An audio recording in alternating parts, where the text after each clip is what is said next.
Hey, this is Armin Kamal of Infrared, and you're listening to Dave Softees Metal Meltdown on Metal Messiah Radio.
Chaos.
right, Metal Maniacs, here we go. Please help me welcome back to Metal Messiah Radio, hailing from Ottawa, Canada, from melodic thrash metal is Infrared.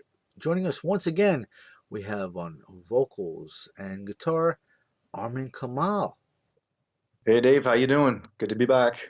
I'm good to be back too, bro, and welcome back to the Metal Meltdown. I thank you for keeping in touch and for contacting me over the Softie season and for sharing with me your latest offering, Saviours, which came out earlier this year. I really appreciate that because without you keeping in touch with me, I may not have even known about it.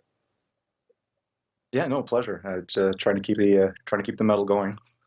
And how is everyone in Infrared doing? The band is still a solid unit. There hasn't been any changes in the band. And the thing is, we were just talking about this before the interview that the band actually started in the 80s and how time flies. And it's good to know that you've been putting out music. The last one was No Peace and now Saviors. And I believe it's the same process that you had for No Peace. But how is everyone doing in Infrared? Great. Yeah, I mean it's a solid unit. The only different member, I think we covered that last time, was Mike Forbes. Sean Thompson was the original bass player, and then but he moved down to Miami, so we have Mike Forbes on bass. So since 2014, it's been basically the same lineup. It's Kirk on guitar, Al on drums, Mike on bass, and me on vox and guitar. And yeah, no infighting, no issues. We all get along. We're good buddies. We hang out. We all hung out last night. Went to go see British Lion actually playing in town. Steve Harris's side project. So we're getting along. How was that, by the way? I heard of Steve Harris's from Iron Maiden, of course, his solo album, and it had, like was a real disappointment to me. I guess it was rock and roll. I don't know, but it didn't sound anything like I would expect from the bassist of Iron Maiden. It had really nothing to do, totally different than what I expected. But how was what we saw last night? Tell us about it. Well, it was interesting because I kind of going into it, I kind of had the same sort of take that you did. I wasn't really sure if I was gonna be into it, and because I'd only really heard like one or two songs, and it was like I think it had acoustic in it, and it was kind of almost folk rocky. Yeah. And then I got there, and they were rocking out, and there was definitely Iron Maiden-esque kind of moments in the music. The singer was really good. He had a powerful voice. I just yeah, I was kind of taken by surprise in a good way. So I don't regret in the least going, and I had a great time. So Excellent. I'm happy to hear that because yeah, I was thinking, oh man, what a bummer it would have been if it was a really sucky show. But I'm glad you enjoyed it.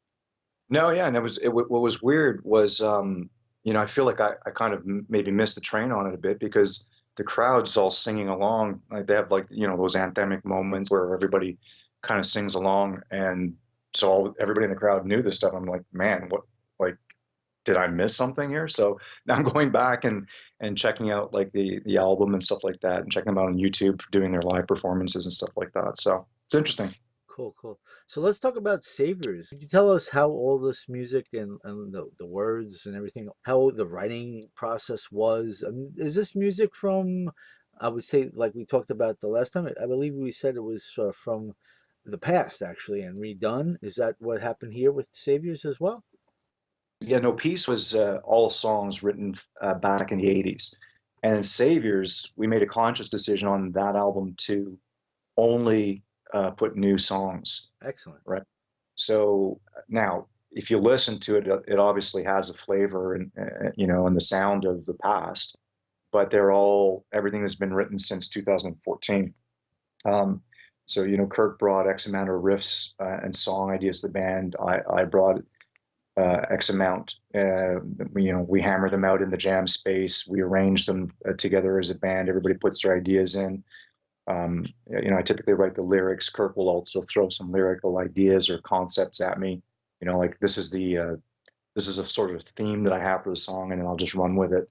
So it's a very collaborative writing process for us. Everybody sort of gets a say, and everybody's voice is important in the band. That's cool. That's how it should be. And as I'm listening to Saviours, I'm thinking as I'm listening to it, what does this remind me of? And what I came up with was, to me, it sounded like a cross between like an Anthrax meets Megadeth with your vocals and with the music.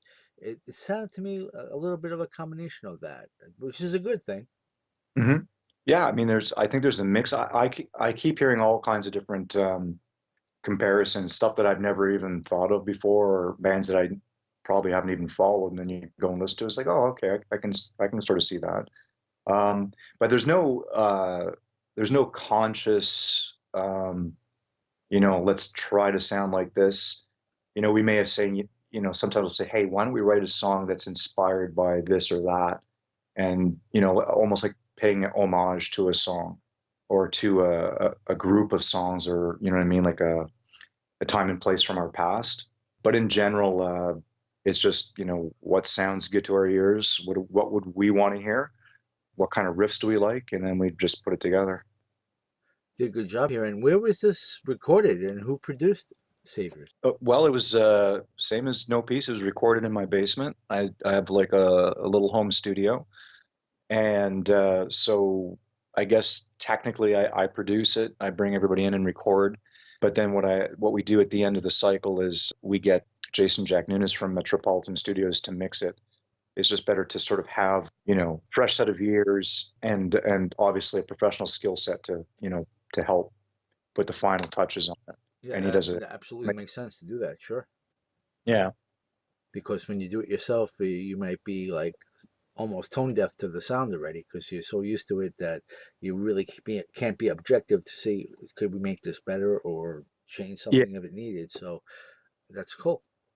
Well, now having said that, like we are working on an EP. Like we still had like these 4 songs kicking around from back in the day that I don't even know if we really played them live. We might have played them live maybe once or twice, but they were just, we went back and listened to them. We recorded some really rough demos of them, and we liked them. Like we're just like, we can't throw these ones out. So those ones, because there's only 4 of them, and we've attacked them over such a long period of time, so it's not like I've got ear fatigue to the songs. So I may, in this instance, try give my hand at mixing it, and then but fire it off to Jason for mastering. Again, we'll see how it goes. I'll kick at it, and then if we're all happy with it, because it's an EP, so it doesn't have to have to be at the same level as a full album. But we'll see how it sounds. Well, I'm sure you wanted to get the best sound you can out of it. That's for sure. Absolutely, yeah. And will this EP, will it be also featured on the next full offering? Do you think, or you're going to have all new music for that when that time comes? Yeah, no, this is just going to be its own little thing. It's basically going back to the warehouse days and saying here's the last of it, and throw it out there. And we think they're great songs, so it'll add to the live mix too, right? Give us some more songs from our repertoire to play live.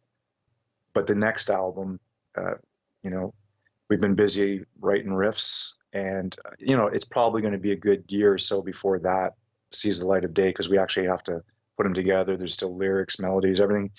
It's just at the very early stages, but it's good news though. It's good news because we'll be here to talk about this when the time is right. Well, let's hope. Yeah, let's hope. Oh yeah, definitely. And let's get back to Saviours. This was also self-released, right? Yeah. Everything so far is self-released. We do employ some people to help out, like I said, with the mixing and the mastering. We did get John Asher from Asher Media to help with the release promotions. I know of him. Yep. Yeah, he's a great guy. We have Death by Metal down in the U.S., sort of representing us now for management and tour booking. So we'll see what comes of that. We're just kind of looking to try and get onto some festivals. Nothing's materialized yet, but we are working on it. That's also good news, and I wish you the best with that. And Infrared is more or less a DIY band, a do-it-yourself band. You do have some help and stuff like this. But for the majority of it, you really do everything on your own. Yeah, I mean, yeah, like I think we talked about last time, is just the band, the nucleus of the band. We basically do it all on our own, but we surround ourselves with good people. So, for shooting videos, we have a great guy to help us get that vision going. So that's skytography videos. So we actually did one with him already for the album for the song All in Favor. Right. And we still want to do another one. It's kind of weird the way we do things. It's like normally you have everything ready to go when you promote, but just timing didn't kind of match up. But this song is a very important song to us, Genocide Convention. It's the last one on the album. So we wanted to do a good video, which kind of talks about the atrocities that have happened up here in Canada against Indigenous people. So we thought, we'll take our time doing it. We just want to get it done, but we want to do it right. So knock on wood, that'll happen. It's just been a real slug getting all the resources together to shoot this. Right. I also noticed there was a lyric video for Father of Lies on your YouTube. Just look for infrared. There's an infrared thrash on YouTube, right? Infrared metal, I think, Oh, infrared metal. Okay. Yeah. Infrared will get you there, though. Yeah. If you type infrared in any title of our songs, will pop up, or just infrared metal, I think should bring us up as well. And subscribe to the channel. This way you Yeah. don't lose track of infrared for sure. There you go. Or check us out on Facebook and give a like. You can keep up to date. Our main website too, infraredmetal.ca. You can sign up for our email list. We don't spam people. It's like very few and far between. But if you want to sort of keep up on major news, we'll send out emails once in a while for them from there. Also on that site, you can get merch. You can get the CDs, and you can get whatever else you may have available to the fans, right? Yeah, well, that's the hub, right? That you can get to everything infrared from our site. So merch, it takes you out to Bandcamp. You can get to Facebook from there. You can get to YouTube, Twitter, everything. There's pictures up there, live, shots of us playing in different venues. All our videos are posted there. So yeah, and you obviously see when we're playing next. Which leads me to ask you about some of the shows you've done. I have noticed that you have been performing in support of Saviours. Can you share with us some of your favorite venues from the shows for the past year? And if you have any shows that are coming up, if you'd like to spread the word on that, we'd love to hear it as well. Yeah, I mean, well, yeah, we've opened up for a lot of great bands in the past year. I'll probably forget some of them, but it's really been a great year. We opened up for Udo Dirkschneider. I think the last time we talked, we might have already opened up for them, but we had a show with Sacrifice, which is a great Canadian metal band. Oh yeah, they sound a lot like Destruction to me. Yeah, they're fantastic. And super nice guys to boot. Like we played with them back in the day, in the '80s, both early in both careers, and we got on really well with them back then, and then we met 30 years later and had a great time with them at that show too. Do they have new music out there? I think I have one album of theirs from I think 2008 or 2009. The ones that we condemn or something like that. I think it's called. I don't know of anything else after that though. No, they are working on something though. Like I know that there's something in the pipe. Rob was, and rightfully so, he was concerned. He goes, I want to put out good music. So, I think once they hit a critical mass of getting, songs that they're really proud of, that's when they're going to put an album out. And, we're sort of the same way. So, I can't speak to when they're going to release something, but something is imminent. That's for sure. That's good news. We're definitely looking forward to that. It's long overdue. Yeah, well, that makes two of us. I'm sorry to interrupt you while you're telling us about your past shows, but please continue. Yeah. Well, like I said, like you can actually go on our site and you'll see like there's just a list of all these great, like we played with Flotsam and Jetsam. Like I said, I'm just kind of drawing blanks now because there's just been so many cool bands. Like we played with DBC. It's a pretty big list, and now coming up, we've got a show with Razor. We're doing a back-to-back with them, and we actually get like a larger playing slot. So we're the band on just before Razor. So we're playing in Montreal with them at Fofoun Electrique, which is a pretty big metal bar. It's fairly well known up here. And then the next night we're playing back in Ottawa with them at Mavericks, which is also one of the bigger metal bars in Ottawa. So we're really excited about that. That's happening November 30th and December 1st. So we're right on the heels of it. Please tell us whatever else you can about what other shows you may have coming up.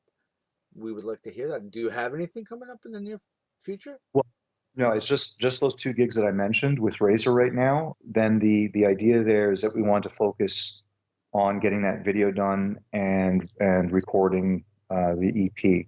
So we kind of consciously have not booked anything. Now, if a good opportunity comes up, we'll obviously take it because, A, we love playing live. B, we love to get to know like these other big bands that, either we grew up with or just have loved over the years, so you don't pass up those opportunities. Have you actually performed in like the New York area? Have you been to the States, or you stay pretty much where you're at?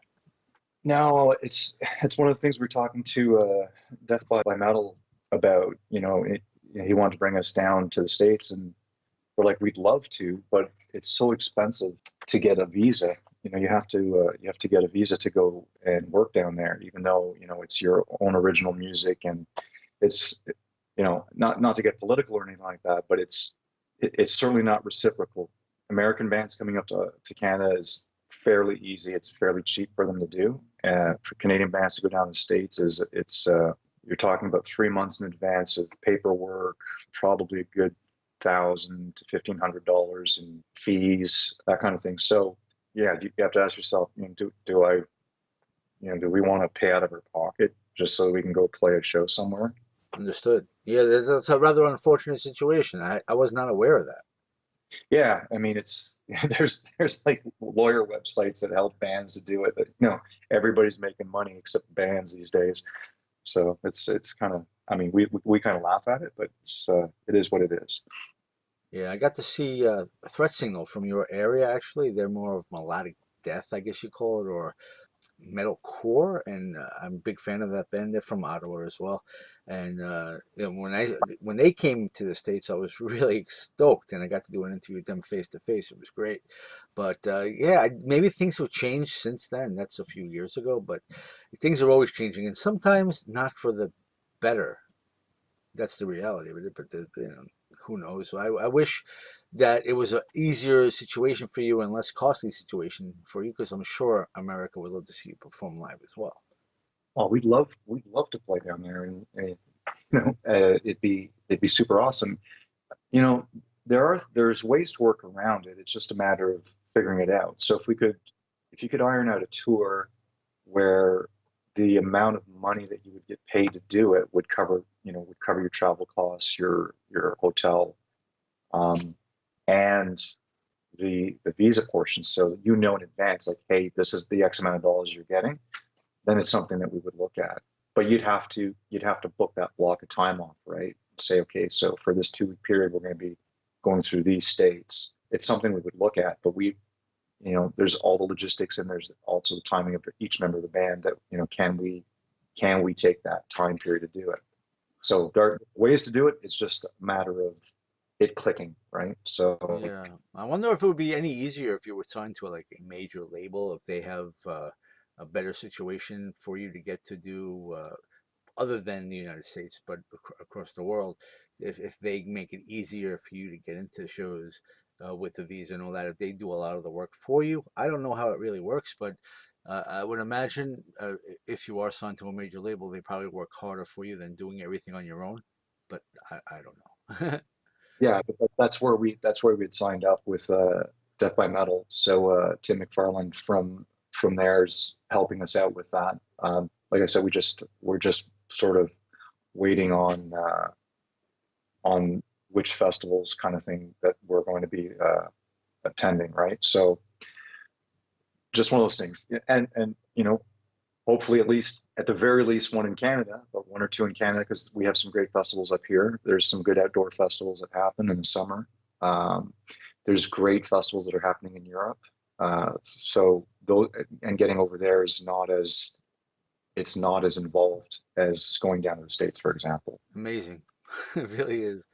But Tim McFarlane, that name rings a bell. Where is he located? Is he in like St. Louis, USA, or is he in Canada? He's St. Louis. That's Yeah. what I thought. Yeah, we have a DJ. She had him as a special guest, and they promoted all this metal, death metal stuff like that.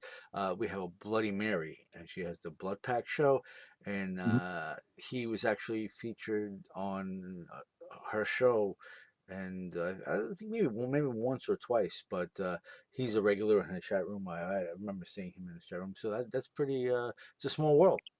Yeah, it's a very small world, and he's a cool guy. We've had lots of good conversations and stuff like that. So now we're just chomping at the bit to get out there and do some bigger shows. Very cool. Now, I just want to give everybody out there that's listening the best link to have for infrared is infraredmetal.ca. And when you get there, you can see the Bandcamp page. The Facebook is Infrared Metal. And if you're looking for merch, if you're looking for the CDs, that's the best place to get that. And as you mentioned before, you're working on uh, getting out a 4-song EP, and you're actually going to be working on your third full release, and you don't have a time frame for that yet. But the 4-song EP, do you have a time frame for when that's going to be out? Time frame, yeah. We're basically, as soon as we get through these Razor shows, that's when I want to get everybody in to record their parts. And then one of the songs is pretty much in the bank already, so I just have to sort of apply the same sort of treatments from a mixing perspective to the rest of the songs. So we're looking, I want to say early New Year, January, February-ish. No, Very nice. nobody hold me to it solidly, but if it ends up being a couple months after that, so be it. But it's definitely it's imminent. We're pretty excited to get that one out. Well, I'm going to put this offer out there to you. If it's out here before, let's say, March, I'd like to have you come back again to talk about this EP and fill in the people, the fans, the metal fans, the infrared fans, the Metal Maniac, the Metal Messiah Radio fans, and let them know more about this when it does happen. Mm-hmm. Yeah, for sure. Absolutely. Excellent. And once again, I want to thank you for spending time with us on the Metal Meltdown on Metal Messiah Radio tonight. I do believe we covered as much information about Saviours as we can. So I just want to know if there is anything that you'd like to say to the infrared friends out there around the world, not just in Canada, but in the United States, and whoever's listening to infrared and likes their music. Is there anything that you would like to say to them? Well, obviously, number one, if you've listened and you like or you've purchased, thank you. We've seen a real uptick since the release of Saviours in our online sales, which is fantastic. I mean, we're having to restock at CD Baby, on an almost monthly basis, which is very, very cool. And then when you see where they're being purchased from, like it's all around the world, literally, like it's Australia, it's Japan, it's Indonesia, it's just, many states down in the States too. We get people from Florida, Texas, New York, New Jersey. So this is great. Yeah, I just want to say thanks. And the one thing I would say is because, it is such a difficult thing to do it on an independent basis, is that if you like it, share it, spread the word around, give us a like on Facebook. It is unfortunate, but that's how people measure you these days. And so the more you get on there, especially festival promoters and stuff like that, they'll go and look at your Facebook page and go, okay, you got X amount of likes. Okay, let's give these guys a shot. But if you're, hovering at a low count or whatever, then like, they're not working hard enough yet. So let's move on to the next band that has like 15,000 likes or whatever it is. So, that's the kind of help that we would ask for. That would be cool. Very nice. And I just want to wish you and all in infrared a great what's left of this year, and of course all the years to come. I'm looking forward to getting with you again for the EP for a new interview, and when that new album comes out, when you have it all ready, I'm sure you will. I'm pretty positive you're going to contact me about that. I'm looking forward to that. And on a personal note, I want to wish you. Is it 20 years you're married? A happy 20-year anniversary. When was your anniversary? Because I remember most recently you went on your second honeymoon. So I just want to wish you on a personal level, congratulations on that, and keep it Well, going. yeah, it was in August, so that was I appreciate that. 20 years with an awesome lady at my side. So yeah, it was a good time, and I appreciate the congrats. Oh, always, bro. And how about we go crank up some more infrared now with music off of Saviours? Awesome. All right, crank it up, Metal Maniacs, and crank it up loud.